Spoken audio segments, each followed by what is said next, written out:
Welcome to Group Talk, a monthly podcast conversation from the Small Group Network, focusing on topics relevant to small groups ministries. Whether you're in a church of 100 or 10,000, whether you are a volunteer or staff, we want to support, encourage, and equip you to lead well. So relax and listen to today's program. Hi, welcome to Group Talk. Thank you for joining us. I'm Carolyn Takeda, your host, and this is part 2 of this month's special program featuring selected portions of a talk given by Pastor Rick Warren from Saddleback Church at the Small Group Network Lobby Conference in March of 2019. If you missed part 1, I recommend you go back and let's do that one first. In that portion, Pastor Rick shared some stories about Saddleback Church, his thoughts about groups, discipleship, and the 5 purposes that every small group needs to be a healthy community. He's such a huge champion on the value of groups that if you're discouraged or you're wondering whether your group's ministry matters, you will find it inspiring and motivating. In this program, part 2, Pastor Rick speaks about current and future social trends that will impact how we do church. He says, we are going to reach more people through the side door than the front door of the church, which means small groups are going to be more critical than ever before. His observations about our increasingly disconnected and lonely culture are spot on with the current research, and he shares his belief about why relational communities, as those found in small groups, are the antidote to some of society's most pressing problems.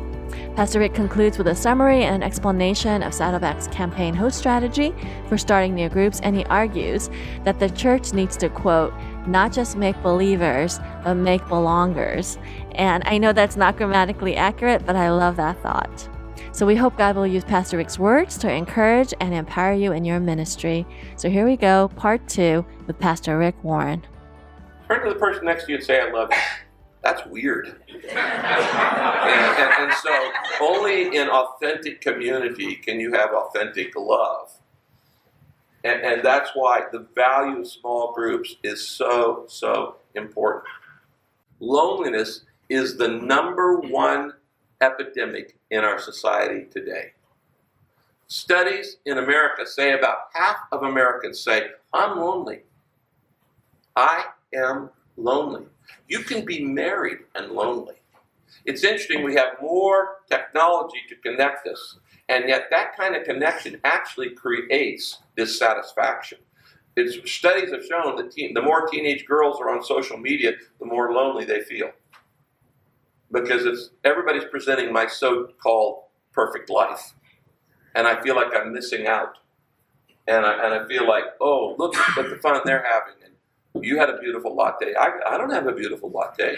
And it's all this comparison is just ridiculous. And so social media is not creating connections. It's creating false intimacy. Social media is creating more and more of these pseudo-connections. But people are craving. And loneliness is such an epidemic. 60% of England says, I'm lonely. So much so that Theresa May, the Prime Minister, just appointed a new cabinet position called the Minister of Loneliness.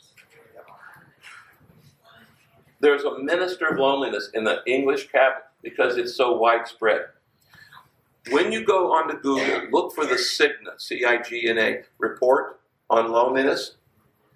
They did an extensive study of the health damage that loneliness does to people and says that loneliness is more worse for your health and will cause you to die younger than smoking 15 cigarettes a day or being obese. Loneliness is worse than obesity or 15 cigarettes a day for your health. That you have to have. We're wired. And this is not news. The very first thing God said to man is, it is not good for man to be alone. What's the antidote to that? Small groups. What the world needs more than anything else in our society today is the antidote to loneliness. And where are they going to get it? Small groups. I want to fire you up to go home and exponentially think your small groups. Add a 0 and say, if we got 30 groups, let's get 300. If we got 50 groups, let's have 500. Okay? Just add a 0 to it. And just start thinking bigger than you've ever thought before. According to your faith, it will be done unto you. Set a big goal for how many new groups you want to start. Now, the way you grow small groups is not one at a time every week, but it's by doing these campaigns where you start 50 or 100 or 500 in 1 week. It's the secret sauce of Saddleback Church. It's how we went from a few groups to now thousands and thousands of groups. I'll just tell you this one story that in 2002 when we did 40 Days of Purpose, we do an annual campaign every year. And it's the secret sauce to the growth of Saddleback Church. And there are a lot of biblical principles, actually 18 principles, like multiple reinforcement and concentrated prayer, and you clear the schedule, and there are a lot of principles and multiple learning styles. But in the campaign, which is a 6 or 8 week campaign every year, that's our engine for starting small groups. And we will start, well, in 2002 when we did 40 Days of Purpose, at that time the church was 22 years old and we only had 800 groups. Now that's a lot of groups for most churches, 800 groups, but it was peanuts for a church our size. I still had most of my people not in small groups after 22 years. And I'd been talking it and promoting it for 22 years. I just couldn't get them in until we figured out how to use the campaign. And what we discovered is that we had reversed the way people actually think about groups. We tell people you need to get in a group because you need relationships. That's our primary selling point. You need to be in a group for relationships. And that's true, but it's not the primary hook. Because most people go, yeah, I know. I need more relationships. In fact, I'm even lonely. But I'm just too busy. I don't have time for another meeting in my life. And so even though they know it would be good for them, they go, I don't have the time for it. You have to offer them something in a group they can't get anywhere else. And so we began to get content like Purpose-Driven Life and things like that, where we would offer content. The only place you're going to get this is a small group. And I'm going to teach on it on Sunday morning, but that's the minor part. That's the appetizer. What you really get is the material we're going to give you in the small group. And what we found is people join a group for contact and stay for relationships. They join for content, but they stay for relationships. They don't join for relationships, even though they're lonely. It's kind of like, there are a lot of things good for you too, and you don't do them. Okay? A lot of things are good for you, you don't do them. So you got to offer a content that is so good that I got to get this. Like, I want to know the purpose of my life. We've done Purpose-Driven Life 3 times in this church. We've repeated it 2 more times. We've done recovery 2 or 3 times. And we're not afraid to repeat stuff because you get a whole new batch of people. But I remember Steve and I and the other pastors, we were sitting around one day, and our goal for the first campaign of 40 Days of Purpose was 300 new small groups. And I remember going home and God said to me, Rick, your goal isn't requiring any faith. You can do this in your sleep. And I'm pleased when you do something that can't be done in the power of the flesh. So you need a bigger goal. You need to do exponential thinking. I said, what's exponential thinking? And the Lord said, add a 0 to it. So I said, 300 groups, 3,000 groups? You want us to start 3,000 groups in one campaign? So I went back to Steve and I said, Steve, I think God wants you to start not 300 groups, but 3,000 groups. And he goes, all right, Pastor, you're a man of faith. Let's go for it. We're going to go for it. So the next Sunday, I get up on church and I go, guys, we're going to do an 8-week campaign. It's on how to discover the purpose of your life. Who doesn't want to know that? What's the purpose of my life? But this material, you're only going to get it if you're in a small group. Now, we're going to teach it on Sunday, and we're going to give you a book to read every day, and we're going to have memory verses, and we're going to have projects. But the key, it all comes out of that group. All of these things are based in the group. So I said, we don't have enough groups for everybody, and I want everybody to benefit from this. So I need 3,000 of you to become group leaders. Now, Steve's probably already told this, so I'll repeat it. What you call your small group leaders makes all the difference in the world and how many people you're going to get. Because oftentimes the very title scares people. So when we first started small groups at Saddleback, we called our small group leaders lay pastors. Well, that was a terrible name because it scared people. Go, I'm not a pastor, never could be a pastor, never intend to be a pastor, don't know what a pastor does. And so we called it lay pastor. We got dozens of recruits because lay pastor was just too hard. Then Brett Eastman came on staff, and he came from Willow Creek, and he ran our small groups, and we changed the name to Shepherd. That was worse. Shepherds. My people have never seen a sheep. So what's a shepherd do?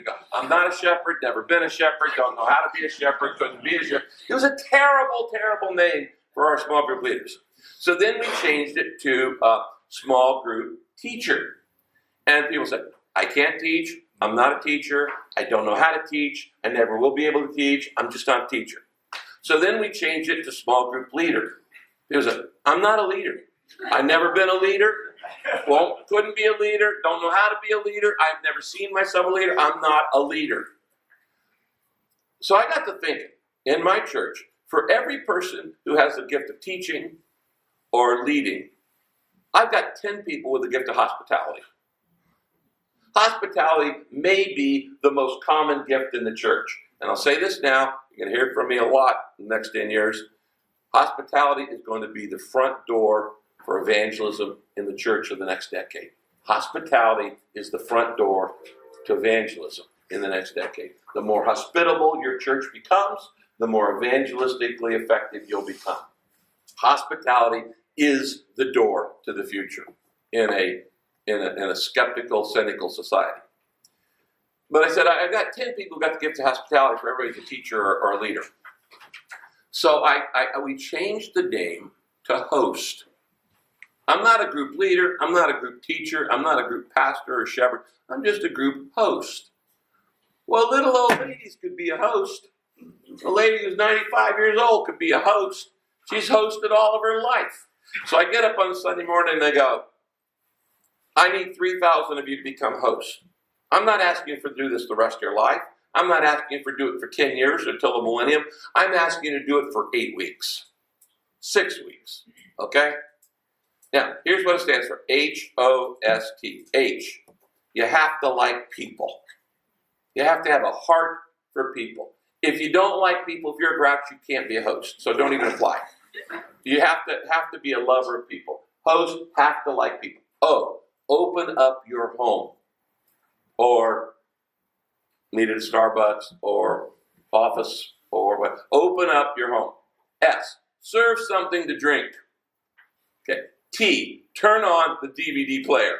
If you can do those 4 things, you can be a host. That day, I said, everybody get out a card. They say, I'll be a host for 6 weeks because I want to know the purpose of life. 3,200 people signed up to be a host. On the spot. Turn them all in. Okay.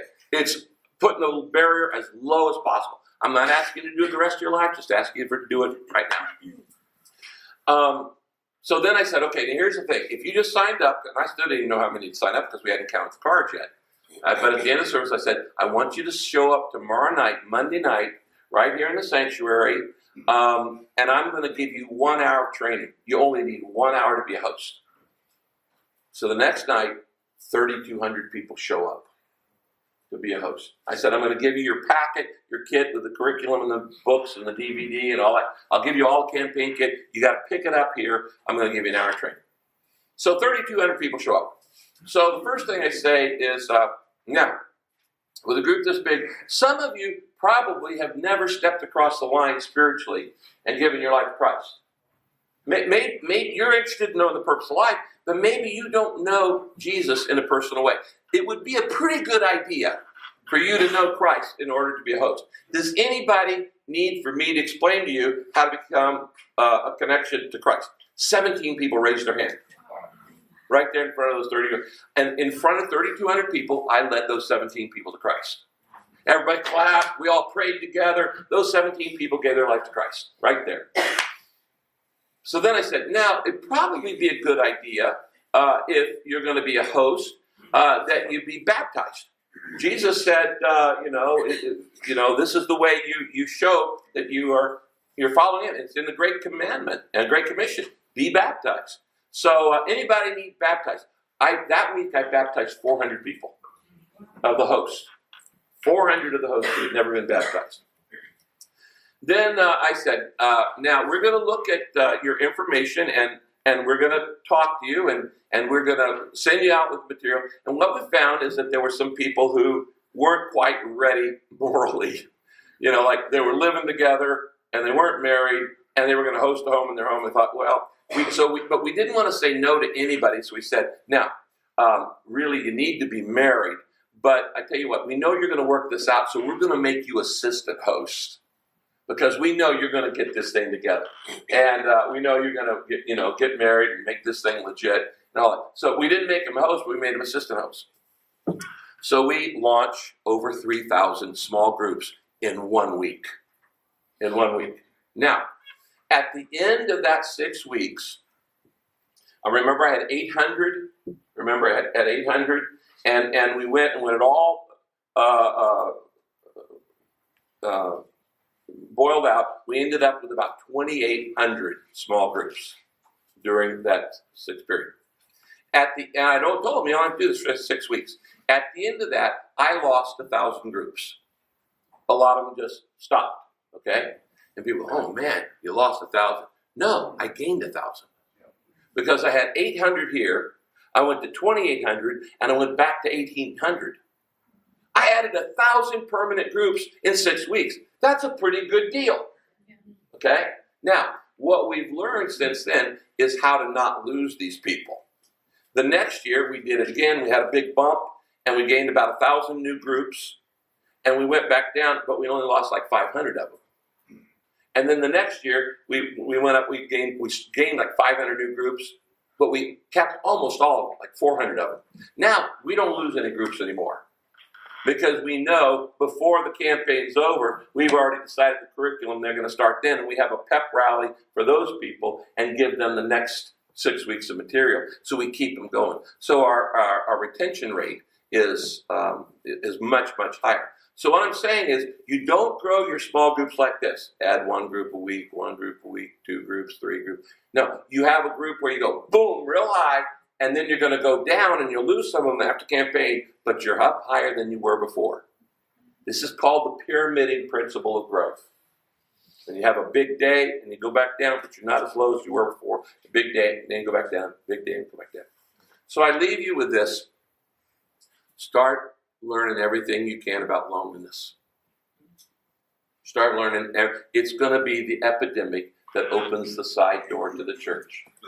Stop worrying about people who are happy pagans and aren't interested. They'll get interested when they get in pain. Now imagine this. What if you were to train your people and to be prepared for the most common pain in life? And it puts small groups at front and center as the side door to the church, relational. And as persecution increases, relationships will increase. I used to think 40 years ago, Saddleback was built on the idea of people, Donald McGavran said, people should not have to cross cultural barriers to come to Christ.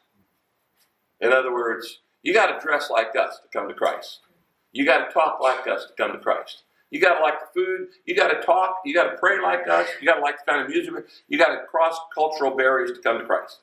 And so in the early decades of Saddleback, we were looking for ways to lower the cultural barriers so it wasn't that big a jump from unbeliever to believer.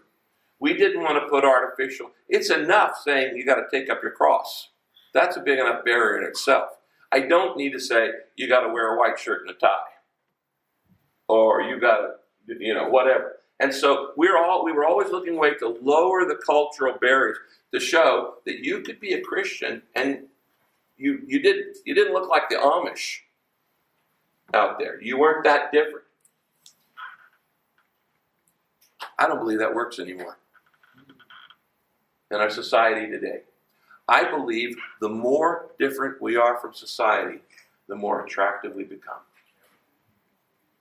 As the world gets darker with sin and evil and more depressed and more lonely and more stressed out, I think if we could teach people how to live on a margin and not be so stressed, people go, I want that.